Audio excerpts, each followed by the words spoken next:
Bueno, eh, bueno, como tal, estos videos que voy a estar subiendo son referentes a mis prácticas comunitarias.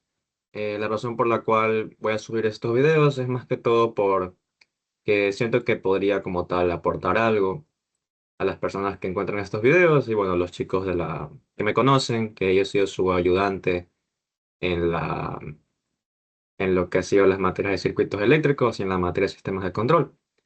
Entonces, como tal, vamos a hablar de bastantes temas en los videos que voy a estar dando, más que todo temas referentes a instrumentación industrial, temas referentes a sistemas embebidos, temas referentes a comunicaciones industriales, ¿no? Y prácticamente creo que por ahí va la cuestión. Entonces, todos estos temas nos pueden servir a todos, más que todo para aquellos que no saben estos temas y con estos videos pues les pueda como tal interesar, ¿no? Entonces vamos a ver un poco de contexto, eh, de qué trata un poco el proyecto en el cual estoy. Bueno, aquí creo que tengo un informe, entonces más o menos podemos ir viendo. Como tal, el proyecto se llama Transformación del Manejo Hídrico y Citricultural en Sinchal. Como tal, Sinchal es una comuna de la provincia, en este caso de Santa Elena, que más o menos está cerca de lo que es Valdivia, Manglar Alto, por ahí va. Y digamos que son comunas donde digamos que todo lo que es la utilización del agua, el envío del agua, el mantenimiento del agua, ¿no? La recolección de agua, pues digamos que está un poco obviamente no tan avanzado como en las grandes ciudades. Entonces, pues obviamente ya se han hecho muchos trabajos en Sinchal, un referente más que todo a esto, a revisar todo lo que tiene que ver con el recurso del agua, ¿no? Las bombas de los pozos, donde se obtiene el agua, eh, donde se almacena toda el agua para luego ser enviada a a todas las comunas como tal. Entonces, más o menos por ahí va la idea del proyecto. En realidad, si tuviera que contar todo el proyecto, no me alcanzaría con un solo video, porque yo quiero ir más o menos a lo que yo he estado haciendo. Entonces, en realidad, uno de los problemas, vamos a verlo por acá para explicarlo. No tengo aquí suficientes fotos, pero lo que yo podría explicarles es lo siguiente. Como tal, mi trabajo se resta como tal en un reservorio bastante grande, aproximadamente de 6 metros de altura. Es un reservorio inmenso que está en un cerro a unos 100 200 metros sobre el nivel del mar. Entonces es un lugar bastante elevado. Entonces la idea es que en Sinchal lo que tienen, bueno, no en Sinchal, sería como que más alejado de Sinchal, tienen ciertos pozos cerca de los ríos donde pues hay ciertas bombas sumergibles que lo que hacen es en este caso recolectar el agua y todas esas bombas van a ciertas casetas donde pues se envía el agua, en este caso tienen unos tableros y todo ahí, y esa agua se las envía, en este caso aguas arriba, hacia este reservorio, que como les digo, está a 100, 200 metros sobre el nivel del mar. Este reservorio es bastante antiguo, no tengo por aquí alguna que otra foto, creo que sí, a ver si pero no sé si en este reporte está, pero bueno. No creo no, creo que es en otro reporte que yo tenía por aquí en el informe 3. Así más o menos en este informe está. Pero bueno, aquí podemos ver algunas fotos, por ejemplo, es aquí en arriba del reservorio, si se puede dar cuenta, se ve toda la vista ahí. Acá tenemos como tal el panel aquí está el tablero. Es un sistema donde tenemos un panel solar, se es autosustentable. Tenemos una batería, un módulo de carga, que ya lo voy a explicar luego. Y bueno, acá tenemos toda la parte embebida como tal, el sistema embebido. Y bueno, acá tenemos una antena que ya voy a explicar para qué es eso. Pero la idea es que aquí tenemos el reservorio. Esta es la entrada al reservorio, como pueden ver aquí. Ay, se me fue. Eh, Esa es la entrada al reservorio. y el reservorio es 6 metros de altura más o menos. Entonces, aquí uno puede bajar cuando hay mantenimiento como tal, que fue una de las salidas que tuvimos, que fuimos, hicieron mantenimiento, vaciaron el reservorio y pudimos entrar y ver como tal la parte interna. ¿Ok? Entonces, acá tenemos el reservorio, están las antenas y acá está, digamos que internamente el reservorio. Entonces aquí es donde se almacena toda el agua que viene aguas abajo de los pozos, ¿no? Como tal. Y toda esta agua luego pues se envía a las comunas, toda el agua que está almacenada aquí adentro. Entonces más o menos esa es la idea del reservorio. Ahora, eh, ¿cuál es el problema o cuál es el enfoque de este proyecto? Bueno, en otros proyectos pasados lo que se hizo pues obviamente es necesitamos, si queremos hacer automatización de como tal este sistema, ¿qué es lo que tenemos que hacer? Pues obviamente, primero saber, nos interesaría saber la lectura del nivel de líquido de este reservorio. Es decir, nos interesa como tal saber esta altura, ¿no? Entonces, para poder hacer eso necesitamos un dispositivo que nos arroje esta lectura y con eso nosotros podemos hacer la adquisición de datos y hacer lo que sea después, ¿no? En este caso, obviamente, no podemos hacer un control de esto, porque el control se lo hace en este caso manualmente, o sea, eh, porque hay personas que están encargadas en este caso, encender las bombas y demás. Pero al menos nosotros lo que queremos es poder automatizar esto en el sentido de recibir una lectura del nivel y con ello poder visualizarlo y en este caso enviarlo a distancia, en este caso ya a lo que sería Sinchal, que está bastante alejado del reservorio.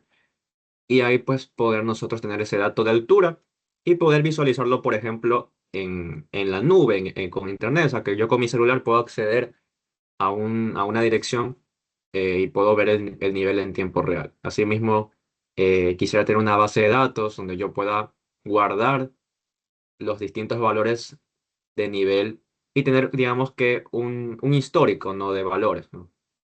Entonces, eso más o menos es la idea. Entonces, como tal, el sistema físicamente es eso. Tenemos un reservorio. Aquí tenemos un dibujito en realidad, donde tenemos un sensor. Más bien sería un transmisor, porque lo que hace un transmisor, hay que recordar la diferencia entre sensor y transmisor. El transmisor lo que hace es medir lo que sería una variable física, en este caso nivel, ¿no? Y él lo que hace es internamente, lo que hace es convertir esa medición en una señal de corriente. Entonces, lo que hace este sensor es un sensor de nivel de 420 miliamperios. Vamos a recordar que los transmisores me mandan una señal de corriente o voltaje en rangos establecidos en las normativas industriales, ¿no? A nivel mundial. Por lo general, trabajamos de 420 miliamperios porque así tenemos un offset si es que el sensor está dañado o no. Por eso trabajamos de 420 miliamperios. ¿Ok? Entonces, esa información luego viene a este tablero que está aquí, que más o menos voy a ir explicando un poco las partes de este tablero. Pero bueno, aquí no se puede entender mucho porque se han tenido que hacer algunos cambios. Pero la idea es más o menos la siguiente. Este tablero como tal tiene un panel solar, que bueno, aquí no está, en esta foto no está, pero acá podemos ver que tiene un panel solar. Entonces, recibimos del panel solar, recuerden que el panel solar lo que hace es mandarme un voltaje DC. Luego ese voltaje DC es enviado a, aquí, a este controlador de carga. Entonces acá tenemos como tal la entrada del voltaje que me está mandando el panel solar. Y aquí no se puede visualizar, pero aquí tenemos el panel solar. Luego, él transfiere la energía a la batería. Entonces, aquí tenemos la batería. ¿Ok? Lo que hacemos es transferir a la batería. Aquí tenemos la batería, si se pueden visualizar, esta es la batería. Entonces, la batería se carga por el panel solar y luego la batería nos envía acá. En este caso, bueno, la batería nos envía. un voltaje, que luego ese voltaje se lo va a pasar ya de por sí a la carga. Aquí tenemos el panel solar, esta es la batería y luego acá tenemos la carga.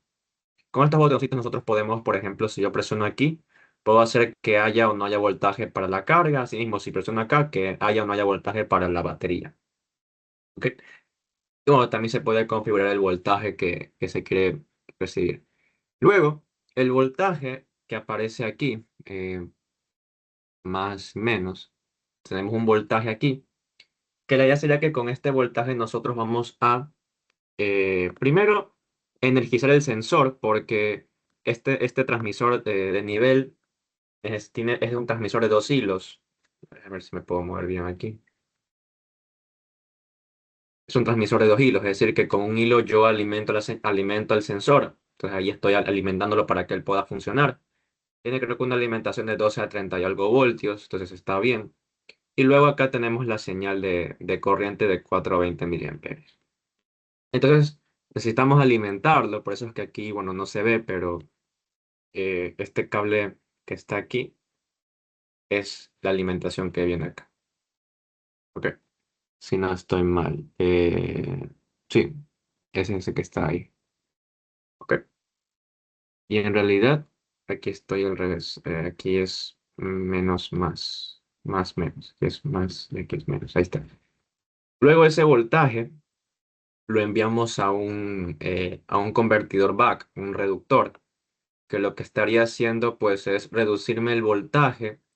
Bueno, en realidad no es un convertidor back, es realmente un reductor de voltaje, que lo que hace es transformarme el voltaje de más o menos 15 voltios, me los transforma a un voltaje, en este caso, si no estoy mal, sería más, no, aquí es más y aquí es menos.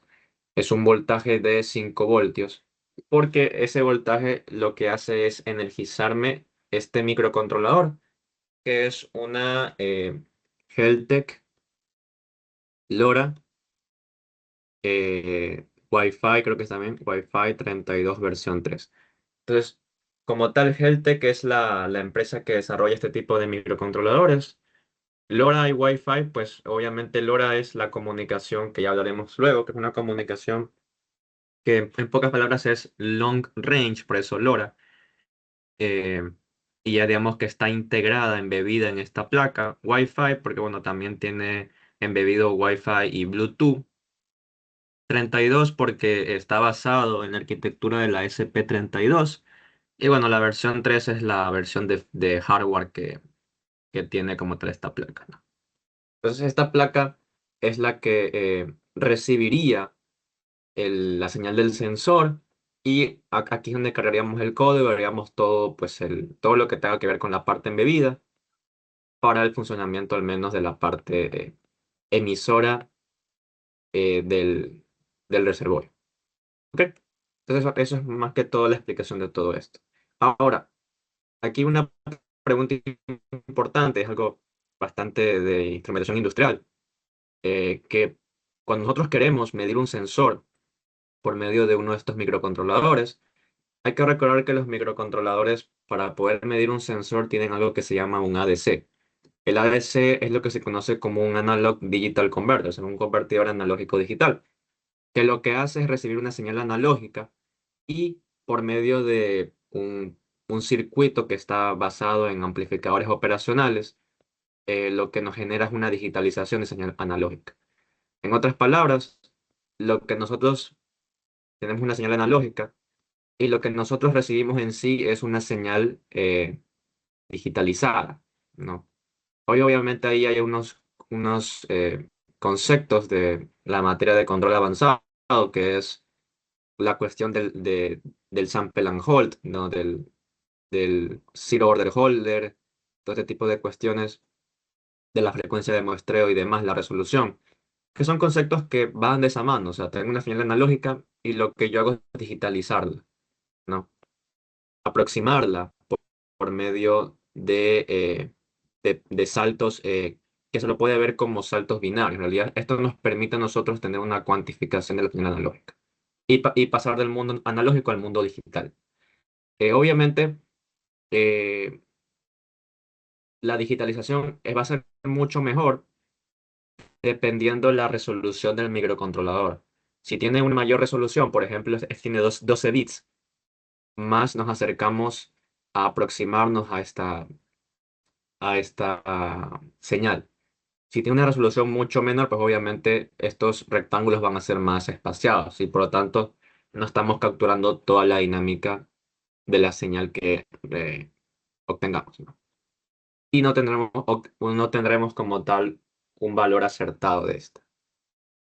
¿Ok? Entonces eso sería como tal lo del ADC. Ahora voy a explicar un poco, bueno, entonces, ¿por qué es importante saber esto del ADC? Porque si nosotros pretendemos enviar, recuerden que el sensor manda una señal de 420 miliamperios. Si nosotros pretendemos enviar, recuerden, esto como esta fuente de corriente me simboliza la señal del sensor, que es una señal de corriente. Si yo pretendo enviar una señal de corriente directamente al GPIO 4, es el pin del microcontrolador que tiene ADC, este es el ADC. Pues recuerden que el ADC tiene internamente OPAMs. Por lo tanto, aquí no hay corriente. Por lo tanto, yo no puedo conectar directamente un sensor de corriente a mi operacional. Eso es un fallo eh, que hay que tener en consideración. Por lo tanto, nosotros no podemos enviar directamente la señal al ADC. Podríamos prácticamente dañar la placa por hacer esta mala conexión. Entonces, algo que se aprende en aplicaciones electrónicas, y creo que también, no sé si se aprende también en instrumentación, es el uso de una resistencia shunt. Una resistencia shunt es una resistencia de un valor pequeño que se pone en paralelo con la señal de corriente de un sensor o transmisor. De tal manera que, ok, si yo quiero enviar una señal de voltaje, porque lo correcto es enviar un voltaje, en realidad los ADCs miden voltaje y no corriente. Si yo quiero obtener una señal de voltaje, pues aplicando la ley de Ohm, yo puedo aquí generar un voltaje, ¿no? Porque la corriente va a hacer esto, porque por aquí no hay corriente. Entonces, aquí obtendremos un voltaje sensor, una señal de voltaje, el cual sí va a ser leído por mi ADC. ¿Ok? Y obviamente nosotros deberíamos calcular cuál es el rango de valores mínimo y máximo de ese voltaje. Eh, Como pueden ver aquí, el mínimo valor es 4 miliamperios y el máximo valor es 20 miliamperios. Y eso se multiplicaría por la resistencia de Shunt, que es una resistencia que uno puede escoger adecuadamente porque hay que recordar otra cosa. Los pines, tanto digitales como analógicos, es decir, que tienen ADC, si no me equivoco, tienen un máximo de 3.5 voltios. En realidad 3.3 es lo usual. Entonces yo no puedo ingresarle un voltaje mayor que 3.3 voltios por seguridad, porque puedo dañar la placa. Por lo tanto, se escoge una resistencia de tal manera que el valor máximo de voltaje no supere los 3.3 voltios. Entonces allí tendríamos los voltajes mínimos y máximos que estaríamos recibiendo o leyendo en los terminales de mi microcontrolador. Ahora, este transmisor de nivel tiene un rango de 0 a 16.4 pies, lo que se traduce a 500 centímetros o 5 metros aproximadamente. Es decir, que este transmisor de nivel me permite trabajar en aplicaciones donde yo puedo sensar hasta 5 metros de nivel de agua.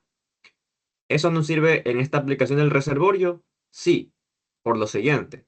El reservorio tiene una altura máxima de 6 metros, entonces uno podría pensar que no estaremos cumpliendo con ese rango de 5 metros del transmisor. Pero sucede que por un poco de lógica, nosotros no podemos llenar por completo el reservorio, porque si lo llenamos por completo se va a rebosar, se va a salir el agua.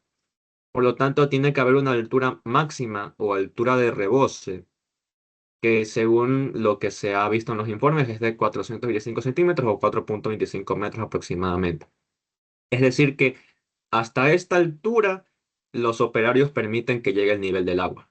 Porque si se sobrepasa esta altura, pues podría rebosarse el reservorio. Entonces, 425 centímetros es menor que 500, por lo tanto nuestro transmisor sí está correctamente escogido para esta aplicación. Entonces, la elección de este transmisor es correcta, porque sí podemos trabajar en el rango deseado de la aplicación real. Ok, una vez que ya hemos identificado todo esto, vamos a empezar al cálculo del ADC y luego el acondicionamiento de la señal. En el ADC ya dijimos que la resolución es de 12 bits. Este dato lo buscan ustedes en el datasheet, en el manual del microcontrolador en cuestión, porque dependiendo del microcontrolador puede tener una resolución diferente. Y eso es muy importante porque esto nos va a permitir a nosotros obtener el voltaje eh, del sensor, en este caso dentro del código, ¿ok? También es importante tener el voltaje de referencia, porque los ADCs, bueno, voy a poner aquí un circuito para más o menos explicar un poco esto. Aquí hablamos un poco de ADCs. El ADC es lo que está aquí. Esto es un ADC. Entonces, un ADC, ¿qué es lo que hace? Como pueden darse cuenta, un ADC se basa en op-amps, en comparadores, que en uno de sus pines ingresa el voltaje analógico, en este caso la señal de corriente que ya se transforma a voltaje.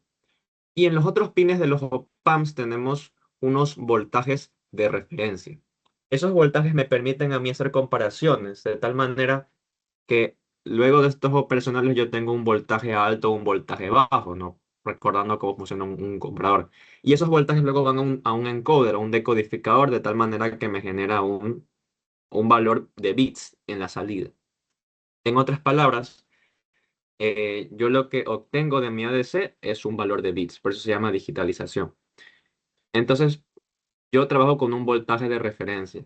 Ese voltaje de referencia, por lo general, me lo está dando el microcontrolador. Entonces, en otras palabras, la referencia son 3.3 voltios. Por lo general, uno puede escoger la referencia, pero en este caso es 3.3 voltios. Entonces, aquí lo que hacemos es, esta fórmula es básica. Con esto uno puede calcular el voltaje del sensor a partir de la digitalización. Esto que está aquí es el valor de bits que me da la DC. Uno en el código pone lo que se conoce como analog read, y con eso uno obtiene este valor que está aquí, esto que está aquí, el 2-bit output. En realidad, pues con mayor resolución tengo un número más grande de bits. Entonces, ahí tendremos el ADC.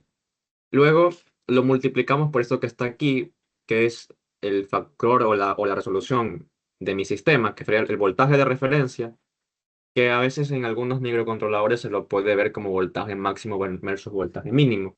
En este caso el máximo es la referencia de 3.3, el mínimo es 0 voltios, y abajo lo que ponemos es la resolución, o sea, 2 elevado al número en bits menos 1. ¿Por qué menos 1? Porque recuerden que los números binarios se cuentan desde cero. Entonces, 4095 es el máximo valor de bits que puedo obtener. Es decir, que cuando yo tengo un valor de 3.3 voltios, o sea, si mi, si mi B sensor fuera 3.3, eso equivaldría a 4095. ¿Ok? A eso se refiere eso. Entonces, con esta fórmula, yo puedo, como tal, obtener el voltaje de mi sensor ya dentro del código, por medio del ADC. Ahora, nosotros tenemos que hacer un cálculo de la altura, porque necesitamos, a partir de una ecuación, poder nosotros saber cuál es la altura actual a partir del voltaje que me da el sensor.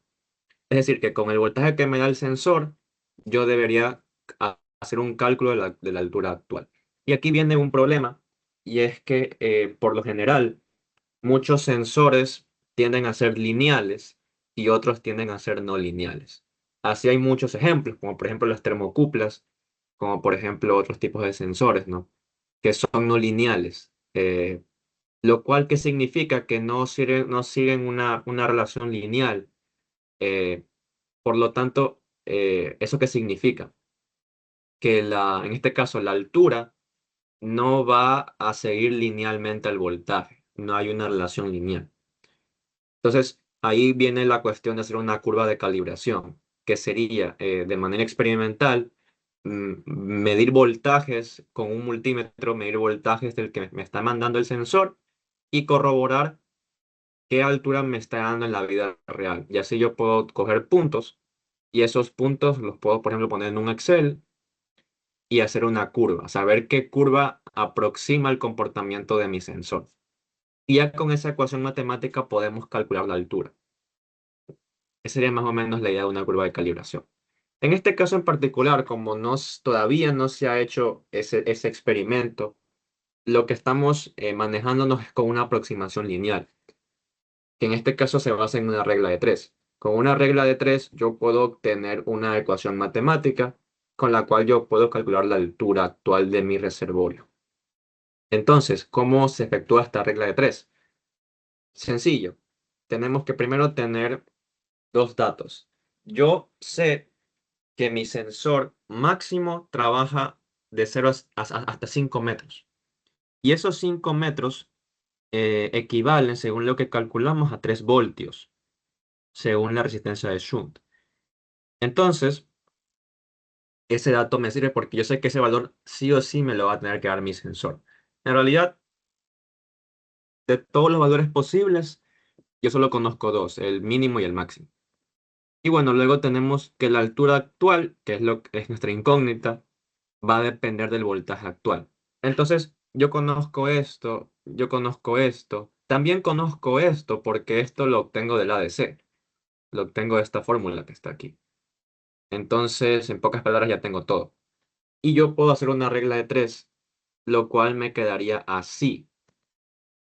Pero uno se puede preguntar, ¿y por qué aquí esa es una resta con voltaje S mínimo? Y eso es porque tengo que de alguna forma acondicionar la señal. Esto lo aprendemos en principios de electrónica.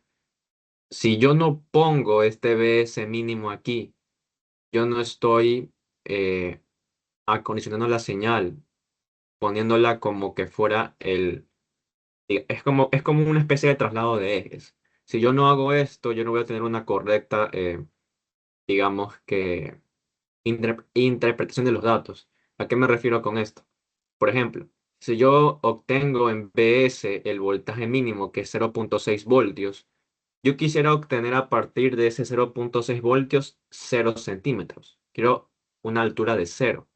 Pero si yo no pongo este BS mínimo, ni aquí ni acá abajo, nunca voy a obtener ese cero. Por lo tanto, tengo que hacer un traslado de eje, tengo que hacer un acondicionamiento de la señal. Por eso es que aquí estoy poniéndole esa resta tanto arriba como abajo. ¿Por qué también tengo que ponerlo en BS máximo menos BS mínimo?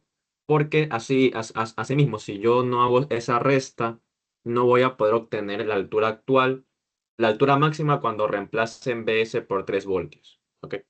Esa es la única consideración. Entonces, esto que está aquí sería la fórmula eh, ya de mi sensor, de mi transmisor ya acondicionada y considerando una relación lineal entre el voltaje del sensor y la altura actual. Obviamente, ya les puedo indicar que esta realidad no es del todo cierto. En realidad, sí hay un margen de error, por lo tanto, sí habría que hacer una curva de calibración. En realidad, siempre hay que hacer una curva de calibración, por lo general. Más que todo porque este transmisor no tiene como tal un manual, entonces no tenemos una curva propia del fabricante, entonces no tenemos ninguna información si el sensor es lineal o no lineal. Por lo tanto, hay que sí o sí hacer una curva de calibración. Pero bueno, esta sería la fórmula con la cual calcularíamos la altura actual dentro del código. Y obviamente se podría considerar, si vemos que hay un patrón de que, por ejemplo, si yo tengo una altura real de 220 centímetros, pero digamos que se muestra que tengo 250, 240. Entonces hay una diferencia de 20. Si yo tengo una de 300 y veo 320, veo que sigue habiendo 20 de más. Entonces, si se ve que siempre hay un, un factor que se va repitiendo, podríamos considerar restar por un factor de corrección, que sería sería una solución rápida, pero que no estaría del todo correcto porque lo preferible es hacer una curva de calibración. Pero bueno, eso sería como tal todo la parte de instrumentación referida al transmisor de nivel, cómo conectarlo y cómo hacer los cálculos del ADC y la ecuación que me relaciona el voltaje del sensor que está midiendo mi microcontrolador y la altura actual, ¿no? ¿Ok? Entonces eso sería como tal toda esta parte. Una vez ya pasado eso, ahora sí podemos hablar de lo que es la parte de comunicaciones, que creo que es lo interesante de este proyecto. Entonces, como les decía, ¿qué es lo que nosotros pretendemos lograr?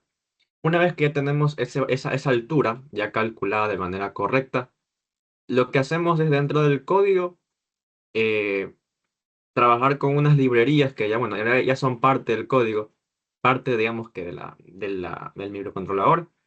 Y con esas librerías nosotros enviar ese dato, podemos enviar ese dato por aquí. Esto es una antena, bueno, esto está conectado a una antena que está en un tubo inmenso, más o menos creo que por aquí está. Aquí lo que hicimos fue sacar la antena que estaba anteriormente porque tenía 4 metros aproximadamente, pero quisimos aumentarla para ver si aumentaba el alcance de la comunicación a distancia. Entonces aquí lo que hicimos fue, aquí está la antena nueva. La aumentamos y ahora tiene aproximadamente 6 metros de altura. Por lo tanto, esto nos permite tener un mayor alcance. Esta es una de las muchas soluciones que hay para aumentar el alcance en lo que es telecomunicaciones. ¿Ok?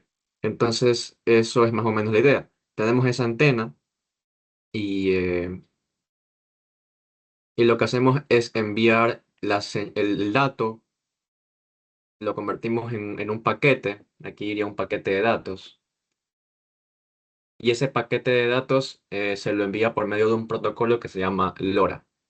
Este protocolo es un protocolo que se llama Long Range, que es muy utilizado en lugares rurales, ¿no? Por lo general, que son, digamos que lejos de las urbanizaciones, ¿no? De las ciudades, y que nos permite trabajar prácticamente eso, tener comunicaciones a larga distancia. Más o menos el rango ronda entre los 5 a 10 kilómetros, entonces es bastante bueno porque podemos enviar información desde un punto a otro punto bastante lejano. Y la idea es esa, es de tener un valor de altura y poder transmitirlo por el aire hasta una antena receptora que tendría asimismo estaría conectada a un módulo LoRa, el cual lo que haría es recibir ese dato y luego hacemos toda la cuestión de comunicaciones, IoT, Internet de las cosas, que es lo siguiente. Ese valor de altura se lo manda a ThingSpeak. ThingSpeak es una plataforma de Internet de las cosas proporcionada por MathWorks, que es la empresa que tiene MATLAB, donde ThingSpeak lo que hace es prácticamente está. Con ThingSpeak yo puedo crear un canal y puedo yo recibir el valor de la altura y subirlo a la nube. Es decir, que esto yo lo puedo ver con internet, yo puedo acceder a ver esto en cualquier parte del mundo. Entonces yo puedo visualizar en tiempo real la altura del reservorio, ¿no? Sin necesidad de estar ahí en el reservorio, porque la idea es esa, la idea es que uno ya no tenga que ir al reservorio para saber cuál es el nivel de la altura del líquido. ¿Ok? Entonces eso prácticamente sería SingSpeak. ¿Y cómo nos comunicamos con SingSpeak? Por medio de un protocolo que se conoce como MQTT. El MQTT es un protocolo que nos permite comunicarnos con SingSpeak. Aquí en realidad está bastante simplificado, porque bueno, habría que explicar qué es MQTT. Entonces sería chévere que ustedes puedan investigar qué es MQTT. Pero la idea básica es que con ello puedo comunicarme con lo que se conoce como un broker. Un broker es una especie de servidor intermedio. Aquí yo puedo poner un broker, el cual lo que hace es recibir eh, solicitudes, también puede enviarlas, ¿no? Entonces, yo me conecto con este broker, que es un intermediario, y luego él manda mis solicitudes o mis datos a un servidor en específico. Eso es como tal lo que hace MQTT. ¿Sí? Entonces, bueno, más o menos creo que si pongo aquí, por ejemplo, busco aquí MQTT, se puede más o menos entender. Pero bueno, es algo que se puede investigar aparte. Pues esto es MQTT, aquí está. Entonces, por ejemplo, aquí yo tengo un sensor de temperatura, lo publico en un broker y el broker lo que hace es enviármelo a un servidor. Estos servidores que pueden ser computadoras, ¿no? Servidores en línea, eh, se suscriben al broker, entonces ellos pueden recibir los datos que se han publicado a él. Esta es la idea de MQTT. ¿Ok? Habla que hay otro. Tenemos un transmisor que publica en el broker. Los servidores se suscriben a él y pueden recibir esas publicaciones, pueden leerlas. Esto es lo que hace MQTT. Es prácticamente eso es lo que estamos haciendo aquí. Lo bueno de ThingSpeak es que ya internamente tiene un broker. Por lo tanto, no tenemos que nosotros crear un broker. Hay veces que uno tiene que crearlo. Entonces ahí uno puede buscar varias opciones de brokers. Uno de esos es, por ejemplo, uno se llama Mosquito. Con Mosquito uno puede crear un broker y, y poder ahí hacer que un servidor se suscriba a Mosquito y obtener los datos, ¿no? Entonces, eso es por parte de ThingSpeak, que sería la parte de IoT. Esto es IoT, que sería la parte de Internet de las cosas. Luego, también este sistema se comunica por medio de HTTP, ¿no? Que es otro protocolo, con un servidor Flask basado en Python, con el cual nosotros podemos comunicarnos con Microsoft SQL Server. Microsoft SQL Server es prácticamente donde nosotros podemos crear bases de datos. Bases de datos. ¿Ok? Y obviamente ahí ya viene toda esa cuestión de computación de las bases de datos, ¿no? Para qué nos sirven y demás. En pocas palabras, lo que queremos es todos esos datos de nivel de reservorio, guardarlos en un archivo que se va a ir actualizando, ¿no? Con más lecturas, que nos puede servir para tener un histórico de los valores, ¿no? Lo que queremos es que esa información no se pierda. Entonces, por eso tenemos una base de datos. ¿Ok? Entonces, esa es la otra parte de este proyecto. Obviamente aquí hay muchas cosas que se podrían cambiar, porque algo que tiene SyncSpeak es que SyncSpeak es, aparte de ser IoT, ya tiene una base de datos interna. Pero esta base de datos necesita una licencia, o sea, no es gratis. Por lo tanto, para poder trabajar con SyncSpeak, uno tiene una limitancia de más o menos 3 millones de mensajes. O sea, hasta 3 millones de valores yo puedo subir a SyncSpeak. Porque hasta ahí me da una base de datos libre, gratis.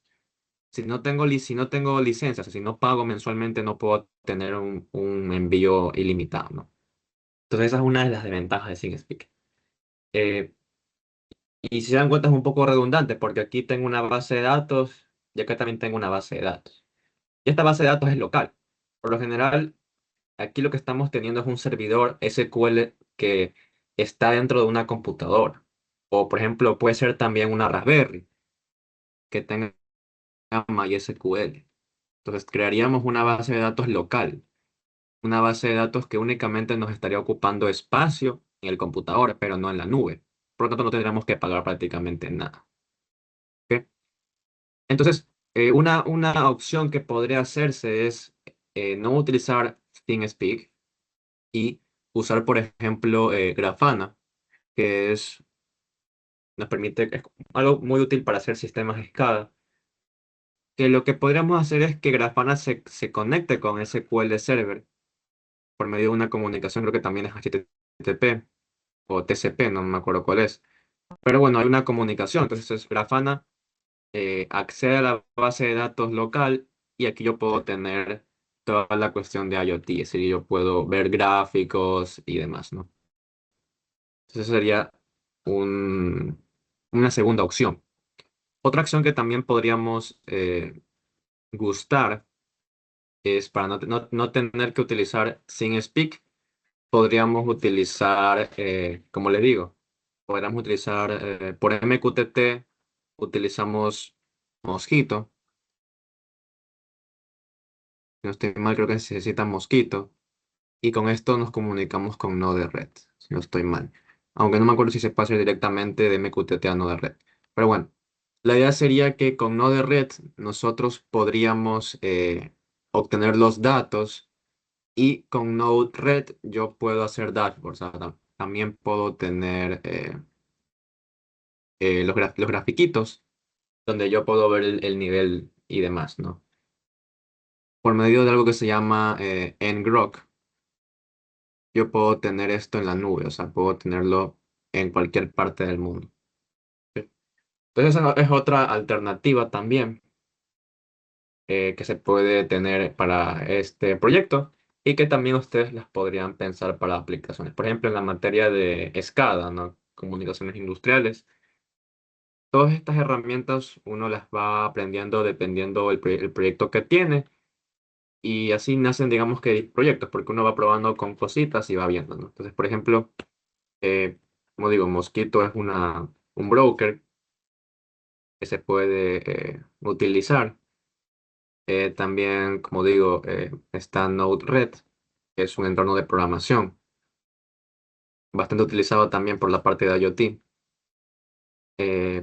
Aquí trabajamos, podemos trabajar con varios protocolos para comunicarnos con Node-RED. Puede ser MQTT, puede ser Modbus TCP/IP, puede ser OPC.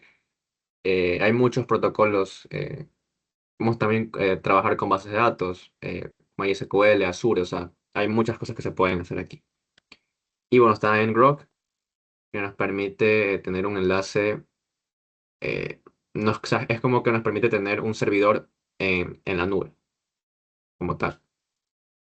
También es muy utilizado este ngrok. Eh, entonces, este también es utilizado, este yo lo utilicé en un proyecto con el cual, digamos que yo tenía en Node-RED datos, pero no podía, digamos que acceder a la nube. Entonces, por alguna razón, por ejemplo, en la SPOL creo que no se puede porque la red de SPOL creo que es privada. Entonces, como no es pública, yo no puedo eh, tener esas cuestiones de IoT, un poco complicado. Entonces, con ngrok, yo sí puedo hacer eso con ngrok. Entonces, hay algunas soluciones que se pueden hacer. Listo, entonces eso es prácticamente una explicación de todo esto. En los siguientes videos voy a explicarles un poco cómo es el sistema físico de esto. Son unas pruebas que yo hice en mi casa de la comunicación LoRa, cómo funciona el receptor, cómo envía los datos, cómo está funcionando en tiempo real MQTT para enviar a ThingSpeak, también HTTP cuando se comunica con el servidor Flask y luego con la base de datos y luego, bueno, les creo que también en esos videos expliqué cómo hacer el servidor Flask para comunicarnos con Microsoft SQL Server. Y bueno, eso ya prácticamente todo y de ahí espero que les haya interesado este proyecto que está bastante chévere y que, bueno, pues como pueden ver, involucra varias partes, conocimientos de la parte de automatización. Listo.